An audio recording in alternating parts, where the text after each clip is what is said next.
In the year 2478, amidst the black canvas of space speckled with distant stars, the Aegis, a sleek military vessel, cut through the void.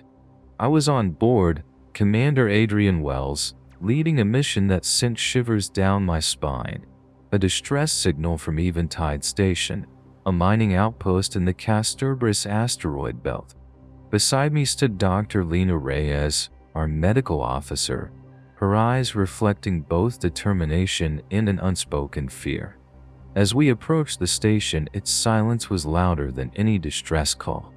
Eventide Station, once a hub of incessant mining activity, now loomed like a ghost, its exterior lights flickering erratically.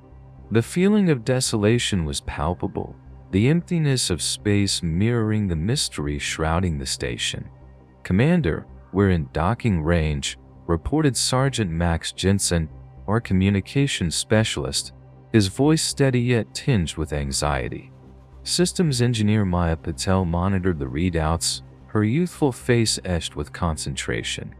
The docking procedure felt like an eternity. Each metallic clang echoed through the Aegis, a reminder that we were stepping into the unknown. When the airlock sealed with a final hiss, a chill ran down my spine. We entered the station, our boots clanking on the metal floors. The corridors were dimly lit, shadows dancing on the walls as our flashlights cut through the darkness. The silence was oppressive, the usual hum of machinery conspicuously absent. The air was stale, carrying a hint of something otherworldly. We moved cautiously, checking each corner, each doorway. The crew quarters were unsettlingly normal, personal items scattered as if their owners would return any moment. In the mess hall, unfinished meals lay abandoned, a snapshot of life interrupted. Every detail added to the growing unease, the ghostly echo of our footsteps, the flickering lights, the strange marks on the walls. Then we heard it, a low, unnerving pulse emanating from the direction of the medical bay. Dr. Reyes led the way, her medical scanner in hand. The door slid open with a groan, revealing a scene from a nightmare. In the center of the room, an alien organism pulsated. It was unlike anything I'd ever seen, vivid, almost luminous, with tendrils extending across the floor and walls. Dr. Reyes approached cautiously, her scanner beeping frantically. That's when we saw it, a crew member, or what was left of them, entangled in the organism's grasp. Their eyes were open, vacant, their expression frozen in a silent scream. The realization hit us like a wave. The crew hadn't just vanished. They had been taken, consumed by this thing. We were about to call it in when a sudden noise from the corridor made us turn. Our lights pierced the darkness, but nothing was there. Just the echoes of a station that had become a tomb. And in that moment, as we stood on the brink of horrors yet unknown, I couldn't help but wonder what unspeakable events had unfolded in this forsaken place. The weight of our mission, the urgency to save any survivors, and the fear of becoming victims ourselves gripped us all. Our story was just beginning, and I knew that what lay ahead would test us in ways we couldn't imagine. Click the like button and subscribe if you like our stories. The eerie silence of Eventide Station enveloped us as we delved deeper into its haunted corridors. The air was thick with a sense of foreboding, every shadow a potential threat, every silence a scream waiting to be heard. The station, once a bastion of human ingenuity and exploration, now felt like a mausoleum floating in the abyss of space.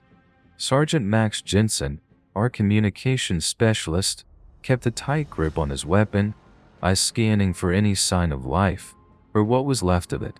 Maya Patel, the systems engineer, trailed closely, her youthful face betraying her fear despite her best efforts to remain composed. Dr. Lena Reyes, ever the professional, documented our findings with a clinical detachment that I admired yet found unsettling. We reached what looked like the central hub, a room aglow with blinking consoles and screens, a stark contrast to the darkness engulfing the rest of the station. The screens flickered with static, intermittent images of maps, logs, and data that made little sense to us. It was as if the station was trying to tell its story, a tale of chaos and despair. The further we ventured, the more signs of struggle we encountered. Scorch marks on the walls, barricades hastily erected, and ominous bloodstains that painted a picture of a last stand against something terrifying. It was clear that the crew had fought valiantly, but against what? We were yet to discover. In the crew quarters, personal effects lay scattered, each item a testament to the lives that once thrived here. Photos of loved ones, trinkets from distant worlds, books left mid-sentence, the remnants of humanity in this void of despair. As we approached the engineering bay, a sudden clatter echoed through the corridor. We froze, every muscle tense for action. Sergeant Jensen raised his weapon, his eyes darting to the source of the sound. We moved as one, a unit honed by training and a shared sense of survival. Peering around the corner, we found the source of the noise. A toolbox had fallen, its contents scattered across the floor. It was a mundane sight, yet in the context of this ghostly station, it was a jarring reminder of the normalcy that had once reigned here. Maya Patel knelt, examining the tools.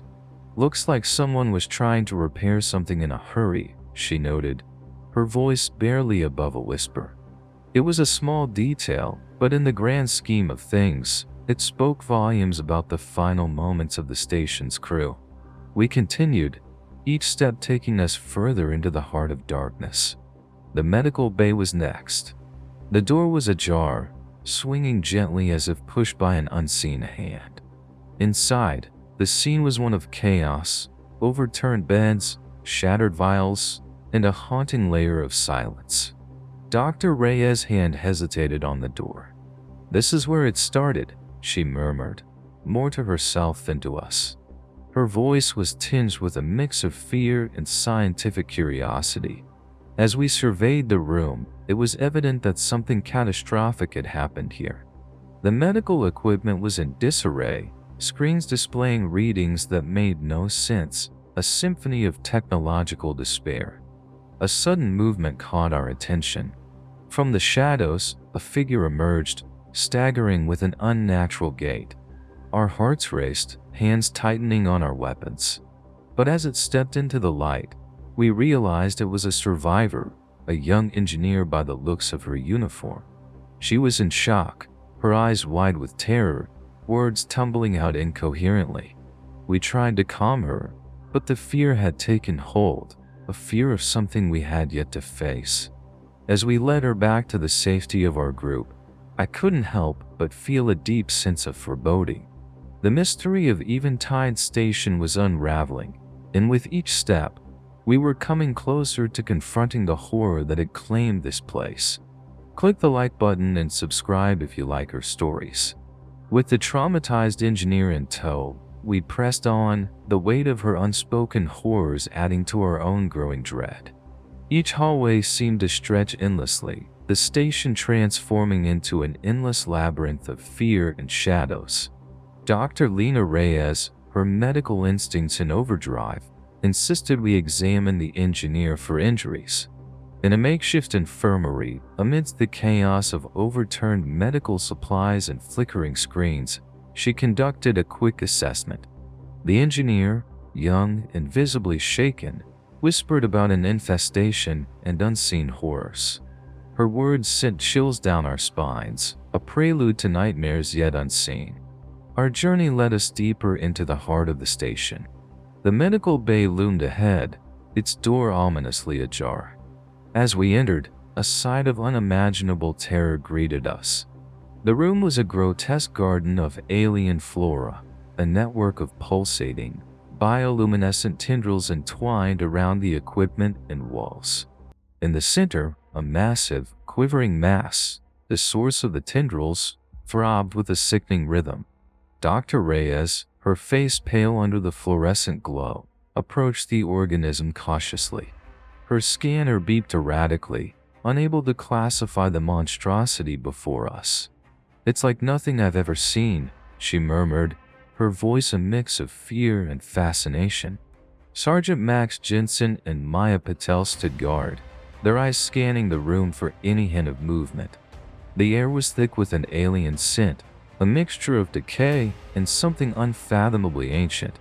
As we circled the organism, we discovered the unimaginable. Human bodies, or what was left of them, were fused into the mass, their faces frozen in eternal agony. It was a scene straight from the darkest recesses of hell, a testament to an unspeakable fate that had befallen the crew. The revelation hit us like a tidal wave of horror. This wasn't just an infestation, it was an assimilation, a grotesque merging of human and alien biology.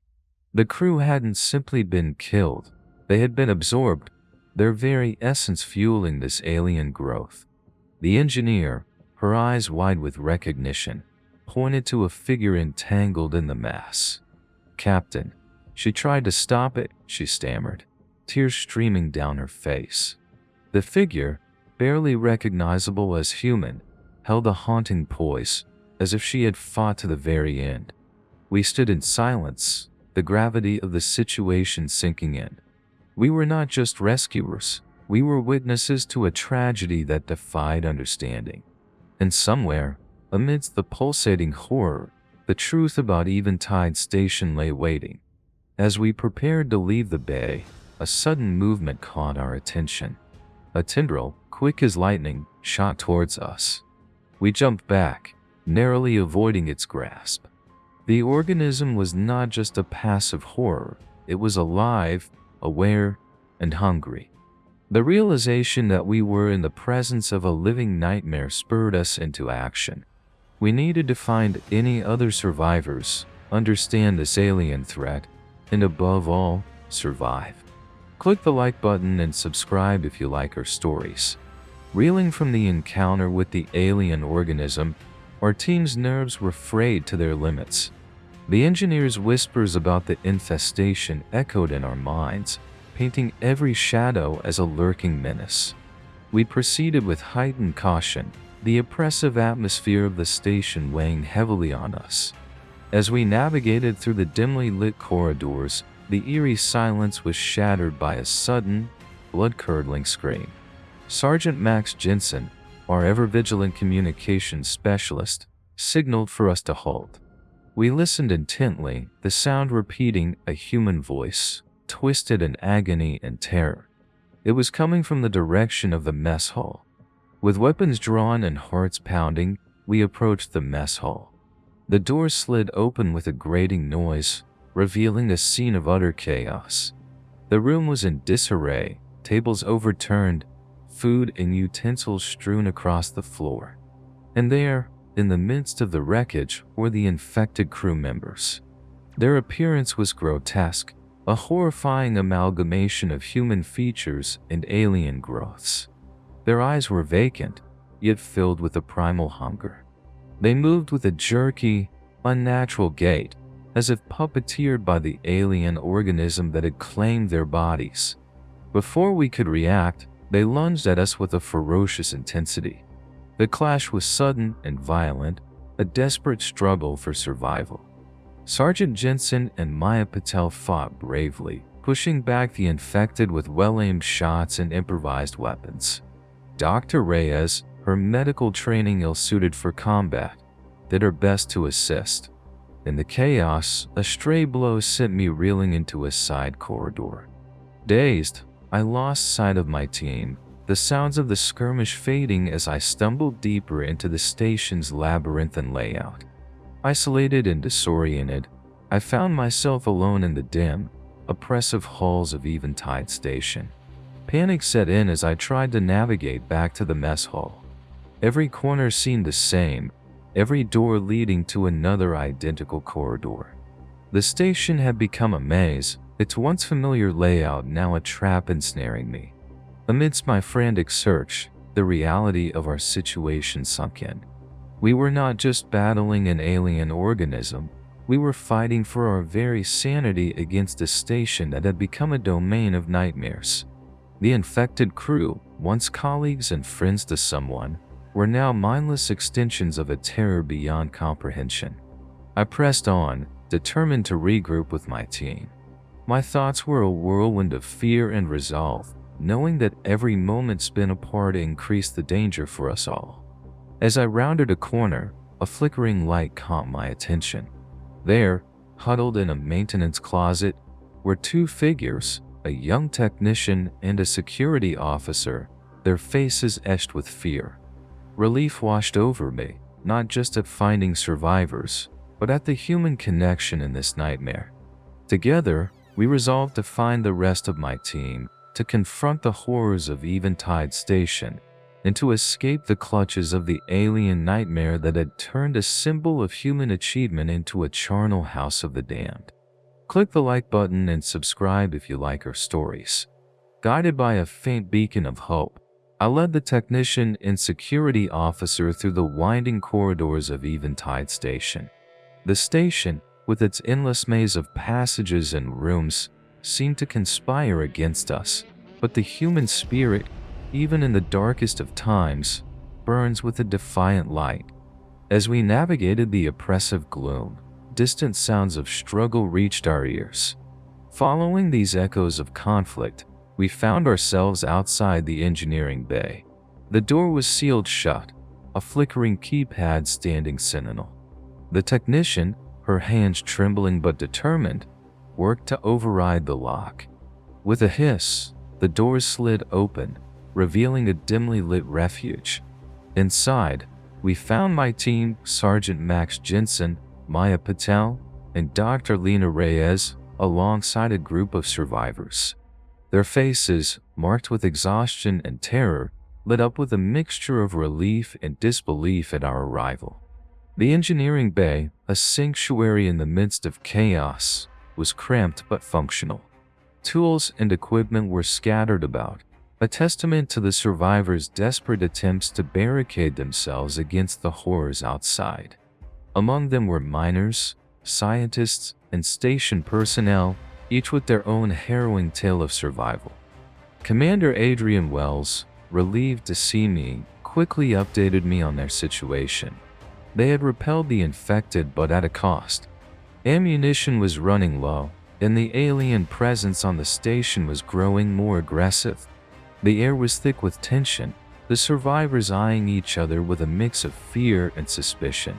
Trust, a luxury in such dire circumstances, was as scarce as the oxygen we breathed. Yet, in this shared adversity, a fragile bond formed among us.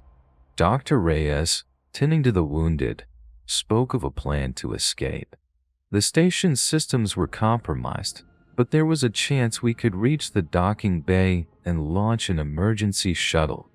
It was a slim hope, but hope nonetheless.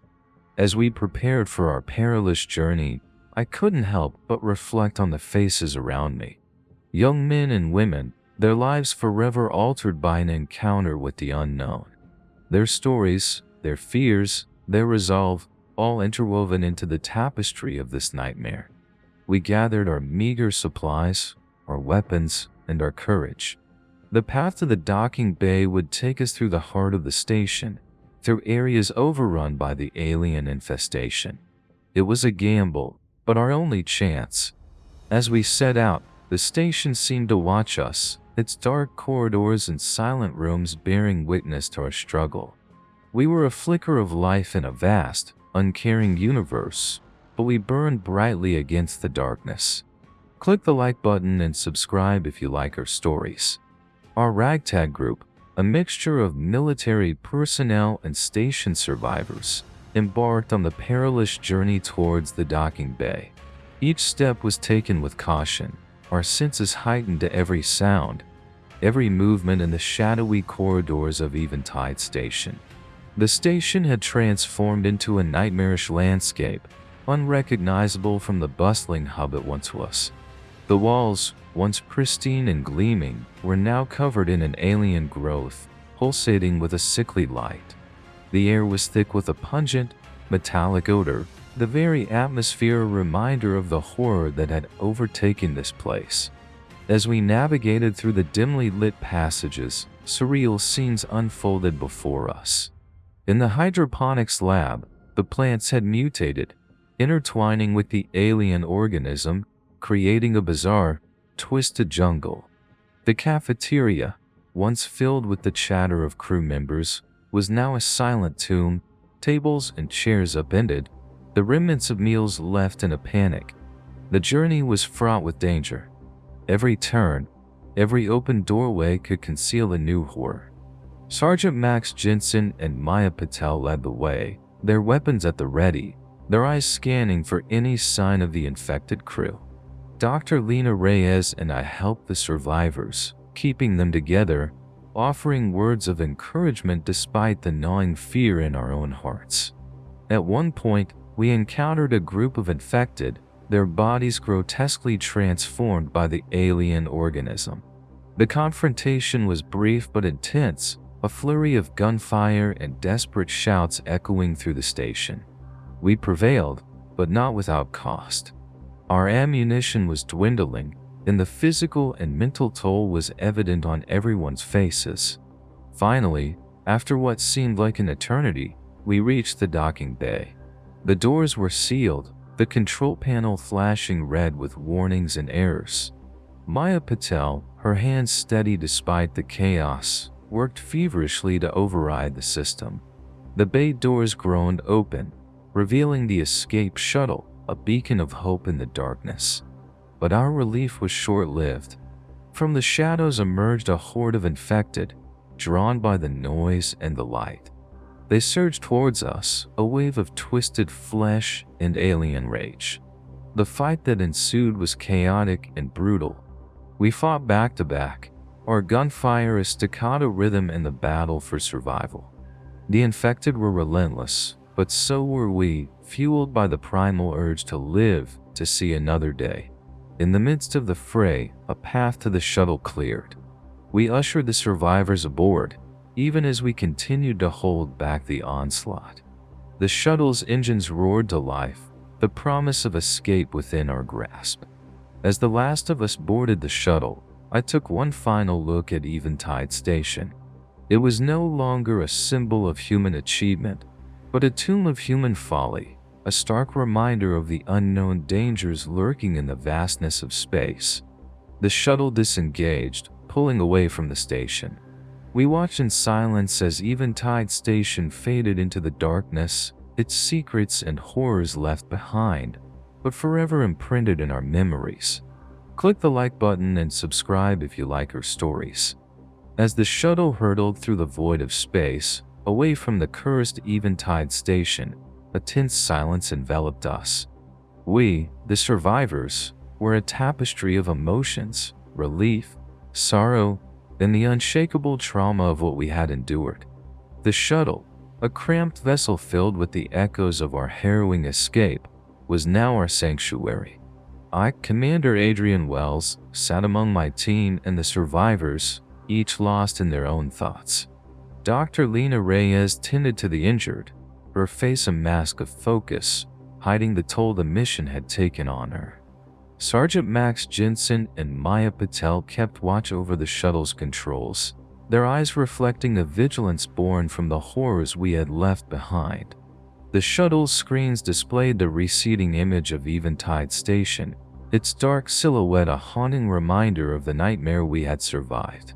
The alien infestation, the loss of the crew, the harrowing escape, it all seemed like a distant, terrible dream.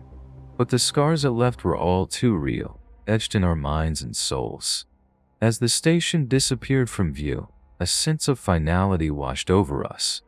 The ordeal was over, but its impact would linger. We had encountered the unknown, faced the unimaginable, and emerged scarred but alive. The silence was eventually broken, not with words, but with collective, unspoken understanding. We had survived, but at a cost that was yet to be fully realized. Our return to Earth was met with debriefings, medical examinations, and a flurry of questions. The authorities were keen to understand what had transpired, but how could we convey the true horror of what we had experienced? Eventide Station was now quarantined, a forbidden zone, its secrets locked away in the cold embrace of space. In the aftermath, as I record these events, I find myself reflecting on our decisions, our actions, and the unfathomable circumstances we faced. The memories haunt me, a constant reminder of the fragility of our existence in the vast, unexplored cosmos. As I conclude this chapter of the story, I turn to you, the reader. Write in the comments below the video, what do you think about this story? Do you think the characters did the right thing? Click the like button and subscribe if you like our stories.